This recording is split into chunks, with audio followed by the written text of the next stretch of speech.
I'm Margaret Kerrigan, and this is Art Market Minute from ArtNet Pro. It's Monday, February 2nd, and these are the top market stories going into the week.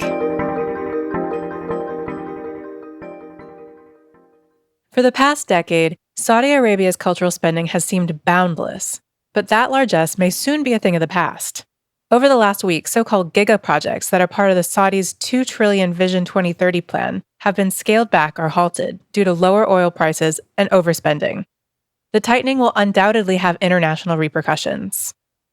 I noted last week that a $200 million investment deal that the kingdom struck in September with the Metropolitan Opera in New York reportedly remains in limbo, and the opera is now considering selling its famed Marc Chagall murals. It's not the only art outfit left in the lurch by the Saudi government. Over the past 12 months, a few firms have told me that payments from the kingdom are often incomplete or delayed. The Saudi government's scaleback of major projects comes just as the art trade is shifting its gaze to the Gulf. Over the weekend, Sotheby's staged its second annual live auction in the Saudi capital of Riyadh, with a slightly smaller offering than last year's auction.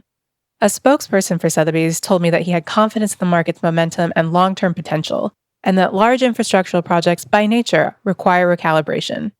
Yet the era of limitless Saudi spending may be giving way to one of selective prioritization.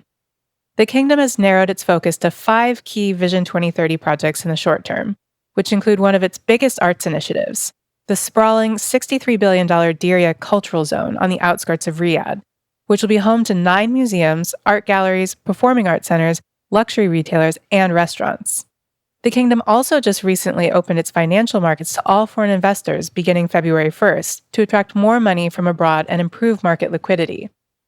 But anyone banking on Saudi support in the near term may need to hang on a little bit longer. Staying in the Gulf for a moment, Art Basel Qatar makes its debut this week. The region is no longer a peripheral scene, but a new axis of influence for the trade. Many already working in the Gulf have stressed that this moment should not be treated as a gold rush, and instead as the latest step in an ongoing story, the result of work that local communities have been doing for 2 decades. The Gulf's young, wealthy population, which is eager for cultural experiences and international exchange, remains a powerful draw for foreign businesses. The UN recently reported that the annual population growth rate of Gulf countries has recently been nearly 3 times the global average, and that their median age is around 32. When Art Basel announced it would launch a Doha fair, followed shortly by rival Frieze, which will host a fair in Abu Dhabi later in 2026, some wondered if it was too much too soon for the rapidly scaling Gulf market. A Saudi-based dealer said that the real question is, will these fairs help to build sustainable careers for artists and galleries in the region, or will they simply look to extract value? If the former, then the Gulf is more than ready. Nifty Gateway will permanently shut down on February 23rd, marking a major casualty of the ongoing NFT downturn. The platform, owned by Gemini since 2019, has already switched to withdrawal-only mode.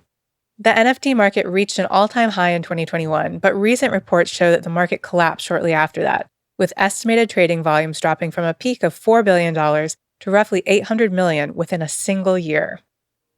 You can get more details on these stories on news.artnet.com. Art Market Minute is produced by Sonia Manalili and me, Margaret Kerrigan. Thanks for listening, and we'll see you next week.